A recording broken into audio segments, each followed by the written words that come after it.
Tentang penyertaan modal di perusahaan lain. penyertaan modal di perusahaan lain. Ya. Oke, nih masuk ke 6. Setelah itu kita masuk ke lampiran 5. Nah, lampiran 5 ini isinya tentang apa? Tentang pemegang saham Mm-mm. dan pengurus. Oke. Nah, pemegang saham itu harus dipastikan sama untuk penyerahan modalnya dengan di akte. Oh, jadi daftar pemilik di sini daftar pemilik modal dan pengurusnya ya? Ya, nah kalau pengurus ini kalau di akte kan biasanya tertulis itu komisaris dan direktur. Tapi kalau misalnya ada menunjuk yang lain sih nggak masalah, bisa tambahin. Tapi minimal Direktur dua dan kolom pengurus. ini nama-nama yang ada di akte harus ada di sini. Oke. Nah, jadi misalnya kalau Ini. pemilih kan mungkin bisa cuma 2 orang. Ya. Tapi misalnya untuk jajaran manajemen, misal ada direktur utama, wakil direktur, ada direktur keuangan, ini bisa ditambahin di sini Oke. sebagai pengurusnya. Nah, di sini jabatannya ya, Yes. pengurusnya ya. Nah, ini modalnya ya. Ya, Nah, kalau misalnya kalau di sini cuma pemodal doang sama yang punya modal doang. iya pemodal aja, pemilik modal. Kalau di sini dia pengurusnya. Pengurus, Ya, betul. sampai paham. Next. Oke, lampiran 5, sekarang kita masuk ke lampiran 4. Oke. Nah, ini isinya tentang Lampiran 4 ini tentang penghasilan PT Arti Wedding yang dipotong PPh final. Oke. Nah, rinciannya bisa dilihat di sini apa aja sih objek pajak yang kalau kena PPh final. Ada bunga, obligasi, penghasilan bursa efek, bla bla bla segala macam. Nah, itu kalau ditulis dia otomatis keisi di sininya. Otomatis. Nah, Misalnya nih bunga ini nggak ada, yang paling Ini gampang aja lah. apa nih? nggak ada. Kalau di artis sih Nggak untuk ada lah final ya. nggak ada sebenarnya. Iya, berarti ini dikosongin aja. Kosongin aja karena tidak tidak ada sangkut pautnya untuk antara PPh final dengan Arti. Iya, Kecuali iya. Arti punya deposito atas nama PT Arti. Nggak ada, Kalau misalnya itu ada, itu wajib diisi di sini. Tapi kalau saat ini bisa kita Kosongin aja lah ya. dulu aja lah gitu. Nah, di kolom berikutnya ini ada penghasilan yang tidak termasuk objek pajak juga. Rinciannya ada ini, ada berupa bantuan, sumbangan, hibah, dividen, imbalan dari pertama ya ada keterangan di sini lah.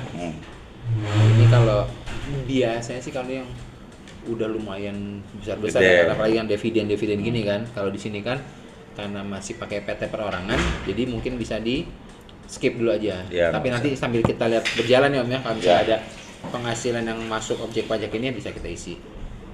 Gitu. Iya, iya, iya. Oke, next. nextnya kita ke lampiran ketiga. Nah,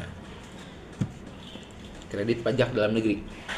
Ini Secara teori, Arti Wedding ini harusnya ada. Jadi pengertiannya, kredit pajak dalam negeri itu kita menerima penghasilan dari customer kita, tapi ada pajak yang dipotong oleh mereka. jadi kita lebihin dia. No, kita dipotong. Jadi misalnya Om punya tagihan sebesar 1 juta klien nih. Tapi nanti klien membayar itu cuman 980.000 Oke. karena Om dipotong PPh 23 kalau kita bicara di ruang lingkup Arti ya, yang penyewaan. Nanti Om dipotong PPh 23 sebesar 2%. Jadi nanti Om terimanya uang cashnya 980.000 dan Om menerima bukti potong sebesar 20.000. Jadi kalau digabung sama 1 juta gitu. Betul. Nah, atas 20.000-nya itu jadi apa sih nanti? Inilah fungsinya masuk ke kredit pajak dalam negeri. Kalau kita input di sini, apa manfaatnya buat kita? Bisa mengurangi pajak terutang di SPT badannya. Jadi seolah-olah kita sudah bayar pajak duluan gitu loh. Oke. Ini yang di tiap bulan ini bukan ya? Ini enggak, ini kita tidak ada kewajiban melapor tiap bulan.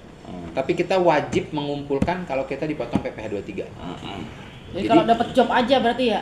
Dapat job, tapi kan kalau kita bicara di ruang lingkup Arti, kalau yang kayak untuk ke kampung-kampung lah, kan mereka nggak pakai gitu-gituan tuh biasanya. Nah, ini biasanya yang berhubungan sama corporate. Iya. Ya Tapi- job yang ketika kita terima job dari corporate gitu kan. Betul, intinya selama kita dipotong PPh 23, ini akan kita isi di akhir tahun. Kalau ini apa nih? Angka-angka ini apa? Nah, kalau ini nama pemotong, misalnya Om punya klien, misal Om sama PT saya lah, PT Quadra, NPWP-nya NPWP PT saya. Kok ini nomor nih? Enggak, ini keterangan aja. Ini sebetulnya nggak diisi ya? Ini kan om print, ini kan printan langsung dari itu ya. Hmm. Nah, jadi ini sebenarnya kosong. Kalau kosong ini kosong aja. Oh, kosong. Nah, jadi sama nama, NPWP. Nah, jenis penghasilannya. Ini Apa? disamain dengan bukti potong yang om dapat. Jenis penghasilan misalnya contohnya? Misalnya jasa sewa tenda. Oke. Kalau kayak saya nih, Hmm. saya jasa manajemen, kepotongnya, atau ada lagi jasa perbaikan, jasa servis, itu macam-macam banyak.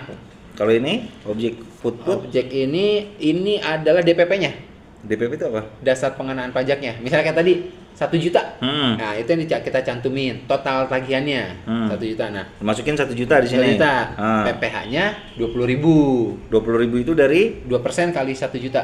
20.000. Nah, Oke.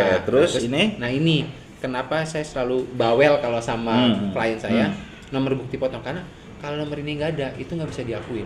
Makanya saya butuh buktinya hard copy atau scan-scanannya, karena Kalau wajib. sudah dipotong tapi kalau itu nggak ada, nggak diakuin. Iya, nggak bakal diakuin gitu.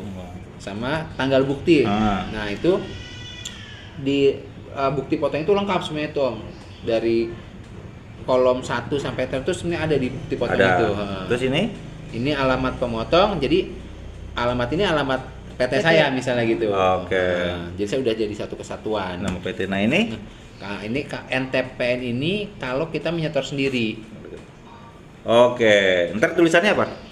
Kode NTPN itu kan Oh, berarti kode di sini kode NTPN iya, yang ada dicantumin. 16 digit gitu. Itu yang dicantumin. Kalau kita store sendiri, tapi kalau kita dipotong kan mereka yang punya kode nih, kita nggak tahu, tapi sudah diisi dari yang semua kolom ini. Nah kalau ini?